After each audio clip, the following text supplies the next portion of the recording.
What is going on, everyone? Greatest Hits here. I am back again with another video.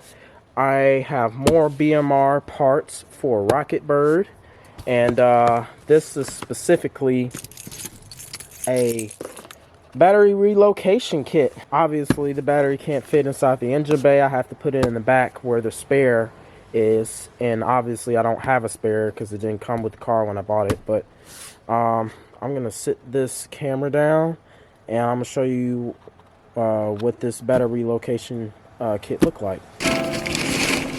Wow, look at that! I got the hammered tone black. That's what I've done with all of the suspension on the car, because the car is white and blue. And I said this in past videos. You can't find this in blue or white. It's only black hammer tone, or red. So yeah, so here it is right here. The battery's gonna sit on top, and it gave me some washer and bolts that go with it, and then some there's two metal rods here that are hold downs, and they just basically hold down the battery so it doesn't move around inside this tray here. So of course I got some BMR scan QR code below to access installation instructions. So here's the battery right here. It's only 2 years old, but it's been sitting for a while, so I think it needs to be recharged. But well, actually I know it needs to be recharged, but anyhow, that's not the case in this situation. So that's where the battery relocation bracket mount is going to sit. It's probably the holes are probably gonna line up there or something. But let's sit it in here real quick and see what it looks like. Alright, so on my phone it tells you about the required tech tools and stuff, and sockets and wrenches and stuff. You gotta drill a 1/8 hole and a 3/8 hole. So over here, that hole there on the bracket is supposed to drill a hole into the actual chassis of the car on both sides. And then you drill another hole right, I don't think y'all can see that. I'll try and flip this camera. Right there. Right up in there. On both sides.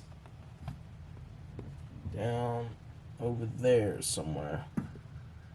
And then they have this, like I said before, this metal bracket here. And then these are rods here with the hook. And then this oval shaped end here. It will go onto the actual hole in the center there. You guys can see my finger. There's the bolt there. I put a 3/8 hole in here, and then I took the bolt, or really screw bolt, and drilled it in there until it caught. So that's basically what BMR wants you to do. Right there, see? And basically just shoot this thing in like that. Now I'm not going to tighten it all the way because I got to do the other side right behind the camera here. So let's take this.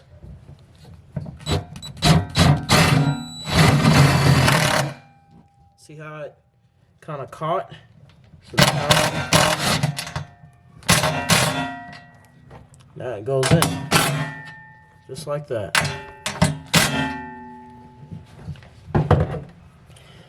Now it's good to go. Now I gotta drill more holes, and then that'll be it. Simply sit this thing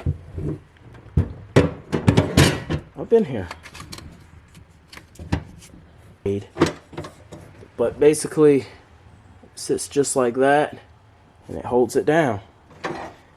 I'm waiting on the rest of my battery relocation kit to come in, because I'm gonna have to get wires positive and negative wires and relays and stuff like that that comes with the kit, and they're all gonna run down in here to the positive and negative terminals here. Really, this is the negative and this is the positive, and the rest of it's gonna have to route to the alternator, the battery, not the battery, the alternator, the starter, and the fuse box there to power everything up. It's actually a few months later. I already did the battery relocation brackets and all of that.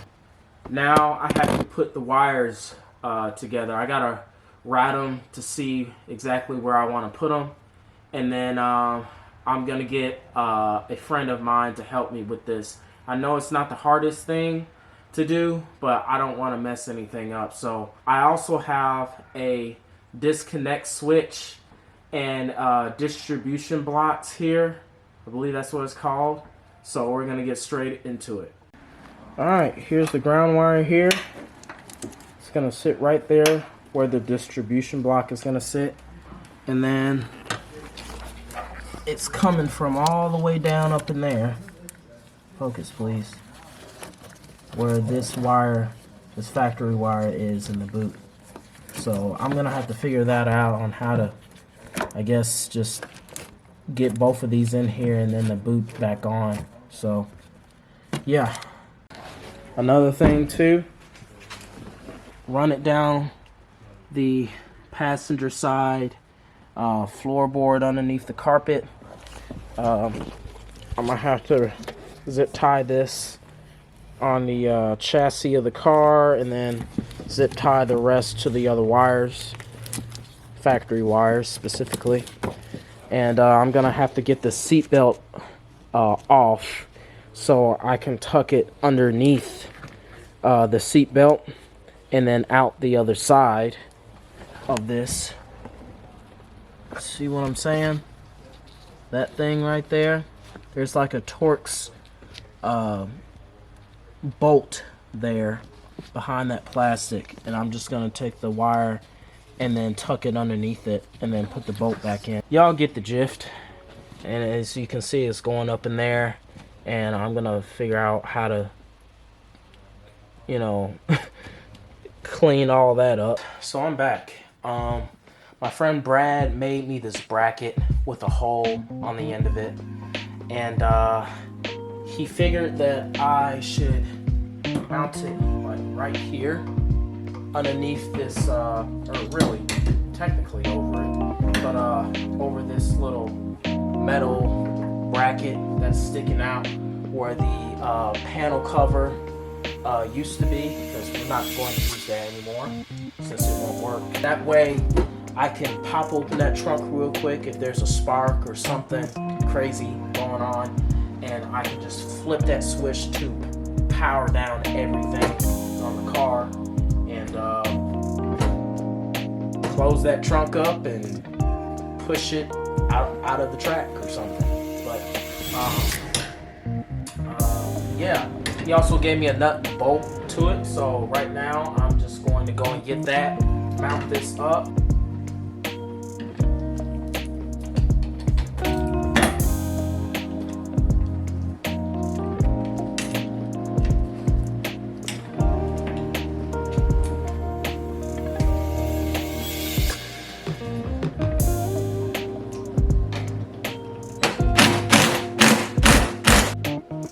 Alright, that's it. Looks pretty cool. Show you guys a little bit better angle there. But that's off. And that's on. Alright, so as y'all can see, if y'all can, yep. This is the battery that I bought. It's an Everstart Platinum. As you can see right there, AGM battery, 35. I don't know what that 35 numbers mean, but it has 650 cold cranking amps and blah, blah, blah. The reason why I got this battery is because, one, the battery will last longer. 2, it's not a flooded battery where it has battery acid inside it. It's just a bunch of metal plates and some other technology that they put in the battery. Third reason is because under high G-force, flooded batteries would start just, I don't know if I can say malfunction, but over time that flooded battery will not handle the amount of G-force and I guess power the actual car the actual car will put out. So if you have like a upgraded alternator or something like that, and you know, a bunch of speakers and you know, like Bose speakers and stuff, or like aftermarket radio, and you're running all this stuff, you don't need no basic flooded battery. You need an AGM. Oh, and I can flip this battery upside down and run it that way. I can flip it sideways. I can do all sorts of stuff to this type of battery right here. With the flooded battery, it has to be sitting upward, or else you will have issues with that flooded battery. So this AGM is what I went with, and it's gonna last at least 4 or 5 years before I have to replace it again. It was $192, and yeah, guys, I taped both of these sides here on the bracket. That way, let's say for example, if this negative cable is loose or something, or the battery's moving around because the bracket's not holding the battery down enough and ends up hitting this, it won't spark or ground off or anything like that. Okay, y'all, it's been a couple days, but here we are. This is what the cable looks like. And don't mind these hoses here. I just have this sitting here like that. I bought this factory 5.7 LS1 water pump hose instead of trying to figure out what hoses I need to get for my radiator that's coming. And then I got the hose sitting down there. But anyways, that's besides the point. The point is that this cable that's running to the stud here for the fuse box needs to run all the way down. I ran it underneath the intake, and I have wire loom here. I'm gonna put the rest of it over there. It's running over the engine and onto the starter, and then I have another cable that's running from the kill switch here, that's running through the passenger side of the car to the kill switch. Got it bolted up there. And then I have another end that's coming around underneath the carpet and then to this positive terminal here, and I have it sandwiched. It's the same thing on the starter, and so that's pretty much all you have to do. So quick rundown. Battery, positive end of battery terminal to kill switch, and then from kill switch to starter, and then from alternator, let me come back over here, from alternator to battery. I got it already bolted up there and screwed down, but battery to chassis, and then the battery to the chassis on the front of the car. And then that's how I ran my cables at. I have a nut and then a lock washer underneath both of them. So the washer is sitting on top of the nut, and I bolted both of those down. And then, like I said, I ran it through here, as you can see, and I zip tied everything to like the chassis and then ran it underneath the seat and carpet, and then I ran it all the way into the access hole through the firewall. There's cable routing up there, and then that cable is running through the firewall as well and coming down underneath the catch can and straight down to the starter. So let me show y'all real quick what that looks like. There's the starter there, and I sandwiched the two cables together.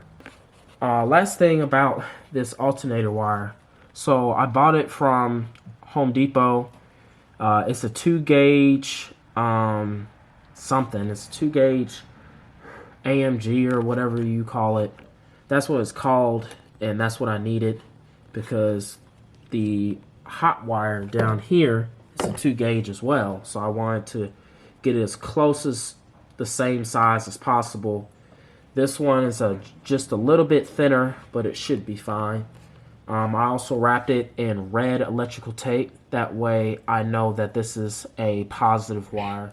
That's pretty much it for this video. If you don't know what you're doing, you're not going to be able to figure it out entirely how everything works, because the WX6 store didn't give me any instructions. I had to call them for them to send me an email as to how to set this up.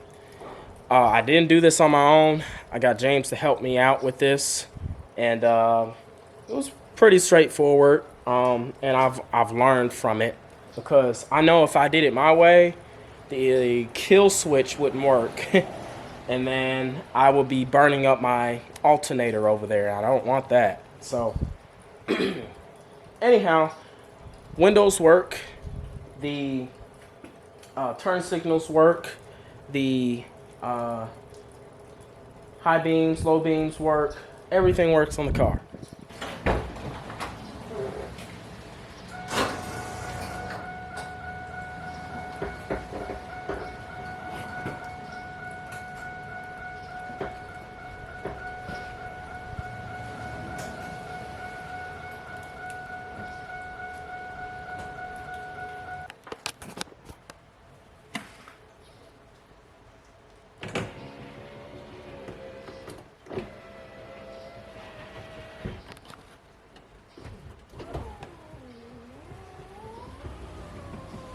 I hope you all like this video. Like and subscribe. Comment below. Hopefully this video helps everybody. I hope it helps everybody out as to how to install this kit, because there's literally no videos, barely any videos on how to do this. So I'm trying to post as much Fbody content as I can to help the rest of the Fbody community, Firebird and Camaro alike, because they're the same car. And